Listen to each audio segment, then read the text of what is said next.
So Aghori అయితే doctor BR అంబేద్కర్ని తిట్టింది బాగా వైరల్ అవుతుంది. దాని గురించి ఏం చెప్తారన్న?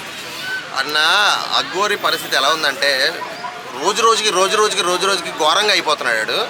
చాలా అంటే చాలా వరస్ట్ అయిపోతున్నాడు. అంబేద్కర్ని కూడా తిట్టే పొజిషన్ దాకా వచ్చాడంటే కేవలం మన ప్రభుత్వాలు, మన గవర్నమెంట్ అతనికి ఇచ్చిన లోకం అది డెఫినెట్గా. ఎందుకంటే అతను డిపార్ట్మెంట్ వాళ్ళ మీద కర్రలు ఎత్తి కొట్టడానికి వెళ్ళినప్పుడు, అమ్మనా బూతులు తిట్టినప్పుడు సైలెంట్గా మాట్లాడకుండా ఏదో ఒక దేవుడు దిగి వచ్చినట్టుగా మన వాళ్ళు పోలీస్ డిపార్ట్మెంట్ వాళ్ళు అన్ని ఏమనకపోవడం, అది ఈరోజు లోకం అయిపోయి డైరెక్ట్ దేవుడు లాంటి అంబేద్కర్ గారిని అనే పొజిషన్ దాకా వచ్చిందంటే అది ఖచ్చితంగా నేను చెప్తున్నా అది మన ప్రభుత్వాలు చేసిన విఫలం అని చెప్పాలి. ప్రభుత్వం విఫలం అయిందని చెప్పాలి డెఫినెట్గా. ఎందుకంటే ఇది చిన్న విషయం కాదన్న. అదే ప్లేస్లో వేరే ఒకడు ఉన్నట్టు ఈ పాటి గుడ్డలో కూడా తీసి రోడ్లంటే పరిగెట్టించుకుంటూ తీసుకెళ్ళి బొక్కలాడదంగా పడేస్తారు.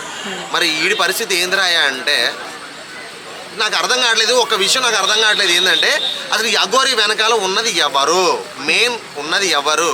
పిఎం లెవెల్లో ఉందా వీడికి? నాకు తెలిసిందంటే ఇక్కడ లోకల్లో సీఎం లెవెల్లో ఉన్నా కూడా వీడు అంత రెచ్చిపోవాల్సిన అవసరం లేదు, అంత రెచ్చిపోడు సీఎం లెవెల్లో ఉన్నా కానీ. వీడికి పిఎం లెవెల్లో ఏమన్నా లింకులు ఉన్నాయా అన్నది మెయిన్ ఇంపార్టెంట్. ప్రధానమంత్రి నరేంద్ర మోడీ ఏమన్నా సపోర్ట్ చూసుకుని వీడు రెచ్చిపోతున్నాడా? ఎందుకంటే వీడు రెచ్చిపోయింది ఇంత అంత కాదు. ఇక్కడ ఒక మన తెలుగు రాష్ట్రంలో రెచ్చిపోయాడంటే ఓకే, మన తెలుగు రాష్ట్రంలో ఏదో సీఎం సపోర్ట్ ఉంది అనుకోవచ్చు. కానీ వీడు బయట రాష్ట్రాలకు వెళ్ళినా కూడా వీడు ఎక్కడ కూడా తగ్గట్లా. మరి ఏంది దీనికి కారణం ఏంది? అసలు వెనక ఉన్న వ్యక్తి ఎవడు? అది ఖచ్చితంగా ఒక వ్యక్తి ఎవరో ఇతను నడిపిస్తున్నాడు డెఫినెట్గా. సో అదే మెయిన్ ప్రాబ్లం అవుతుంది. సో ఆ వ్యక్తి ఎవరన్నది ఇంకా మనకైతే బయటకు తెలియలేదు. కానీ ఖచ్చితంగా మాత్రం ఒక పెద్ద హ్యాండ్ అయితే మాత్రం వీడి వెనకాల ఖచ్చితంగా. అంటే ఇప్పుడు కేసులు కూడా కొన్ని నమోదు అవుతున్నాయి. ఇప్పుడు అరెస్ట్ చేస్తే శిక్షలు ఎలా ఉండాలని మీరు అనుకుంటున్నారు? వన్స్ అరెస్ట్ చేశారంటే ఆడు మళ్ళీ 14 సంవత్సరాల వరకు బయట రాకూడదు. డెఫినెట్గా లైఫ్ వేసేయాలి. 14 సంవత్సరాల వరకు బయట రాకూడదు. అసలు ఇంటే గుడిలోకి వెళ్ళి గుడిలోకి వెళ్ళి ఎవరైనా దర్శనం చేసుకుని వస్తారు. కానీ వీడు వచ్చి బయటకు వచ్చి అక్కడ ఉన్న దర్గాను పగలగొట్టాలి, ఇక్కడ ఉన్న ముస్లిం గుళ్ళు పగలగొట్టాలి, మసీదులు పగలగొట్టాలి, చర్చిలు పగలగొట్టాలి. ఇదా ఒక అఘోరి అయ్యి ఉండి చేయాల్సిన పని ఇదా? ఇది అంతటికే కారణం ఖచ్చితంగా నడిపించే వెనక ఒక వ్యక్తి ఉన్నాడు.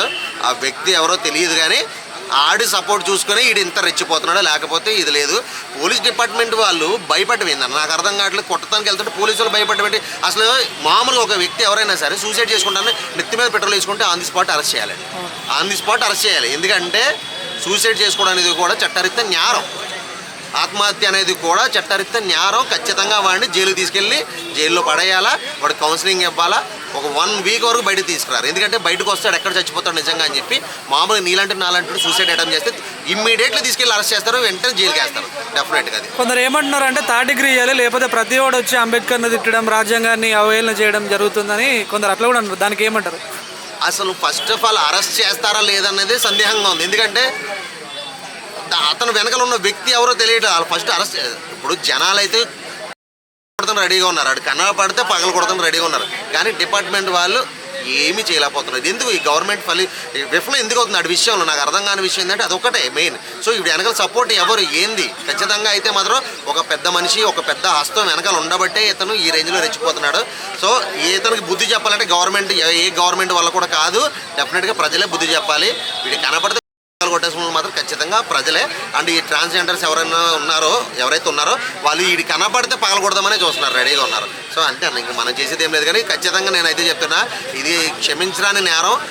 అతను అసలు అంబేద్కర్ విషయంలో అలా మాట్లాడతాం, అసలు జేబీఎం సంస్థలు వీళ్ళు కానీ ఎంత ఇదవుతున్నారంటే వీడి విషయంలో అసలు వీడు ఎక్కడ కనపడితే అక్కడ నరికిదేయాలి అన్న రేంజ్లో ఉన్నది వాళ్ళ పరిస్థితి. సో నేనైతే మాత్రం ఒకటే చెప్తున్నా, ఇది అయితే మాత్రం 100% తప్పు. ఇది ఒక్కటే కాదు, వాడు ఒక్కటే కాదు, వందల తప్పులు చేస్తున్నాడు. సో గవర్నమెంట్ అయితే ఖచ్చితంగా ఇతను శిక్షించాలి డెఫినెట్గా. ఓకే.